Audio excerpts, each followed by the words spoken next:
North Point Shopping Centre. It's a welcome to Bransholme sign. You know you're there when you're there. I grew up outside it, in the misery Maisonettes. Well, I was on Stroud Crescent West. Do you remember that book that came out years ago? 100 Crappiest Towns in Europe or something like that? Well, the picture on the front of it was a burnt out car next to my house. I read in an article that the way people in the rest of England think about us is the way people from up think about Bransholme. That is spot on. The way people from Westall think about me, and people from Ezel and Cottingham. I've been to proper hipster pubs in town that posh kids go to, where you can't joke about anything, but they'll be fine with slagging off Bransholme, us and the gypsies. The Hu5 lot will act like they are the only people allowed to do anything. I felt safer walking from my bus outside Centre to my mum's on a night than I ever have on Princess Avenue. They call themselves mixologists because they can charge £9 for a rum and coke. No lad from Bransholme ever followed me home at night, tried to spite me, pin me to the wall in Welly trying to get me back to his student halls, or chase me back to the interchange. My nana lived round the corner from me. She's the one who bought me my guitar. I remember thinking that to tune it I had to wind the strings as tight as I could. I tried playing one chord and they all burst and I shit myself and didn't pick it up for a month after that. My man bought me some new strings though and I gave it another go. I had an Oasis chord book I learned from. It showed you the chords and where to put your fingers. I got alright at it. At Christmas, my dad got me a Fender Squier with an amp.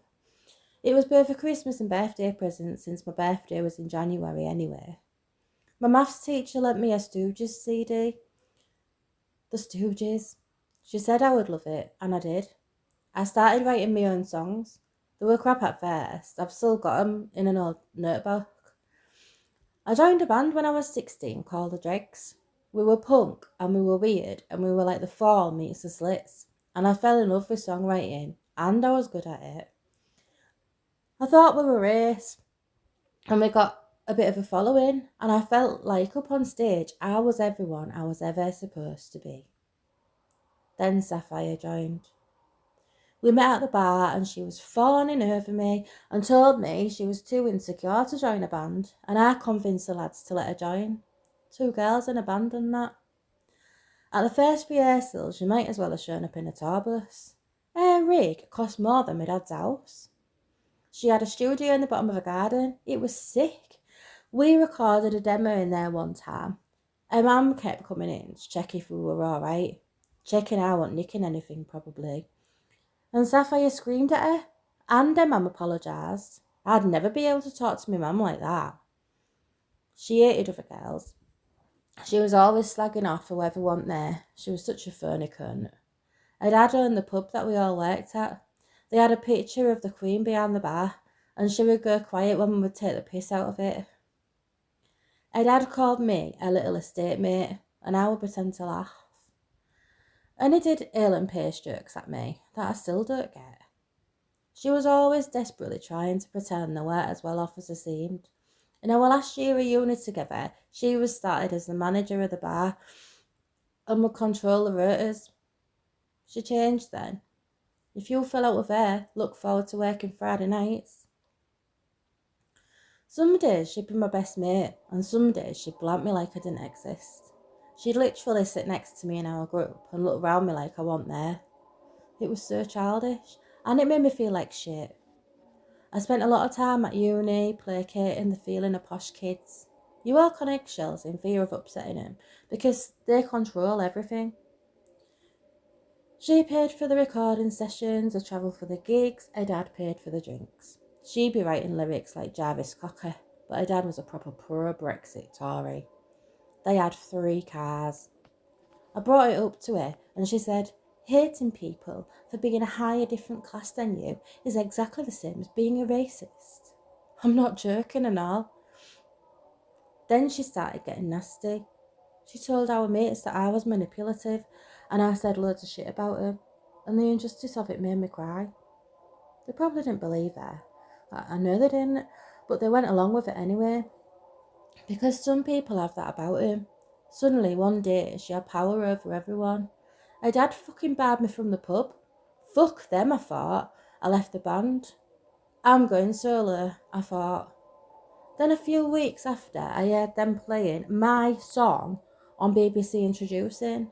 The one I'd written about my mum, about smirking outside a centre, listening to Radiohead. She was singing it. I sent loads of messages to the rest of the band, tried to ring her to have it out, lied on a voicemail that I'd hired a lawyer. I heard nothing back.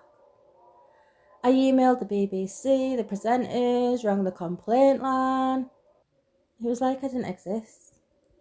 So I started recording, writing new songs. I got a class EP together. Taught myself piano and how to mix properly. I didn't eat every other day, so I could afford an SM57. I sent a track into Introducing, and nothing.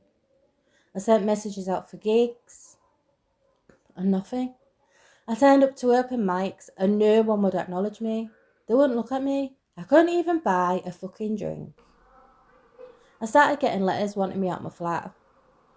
I never missed a rent payment, ever. But they said I did, and then they started charging me for more and more. No one would speak to me on the phone. I even sent a proper actual letter, and now I can't go out. Now they're telling me I can't stay in. I know what bailiffs look like, and I am not letting anyone in. I tried ringing my dad, but he just kept saying hello, like he couldn't hear me. I gave in one day. I called her and I wanted to tell her I was sorry and beg her to be my friend again. She just laughed at me down the phone.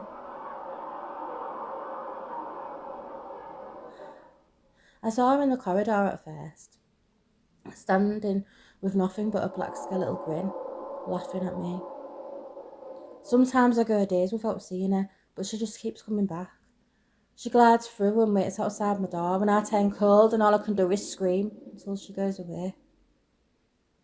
She talks to the couple in the flat next door. I can hear them all laughing at me, and they put the radio on loud and she is singing my song.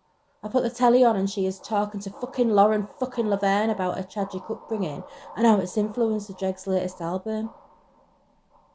She tries the handle on my door at night. She whispers in the gap at the bottom of the door. Why? Why won't anyone speak to me?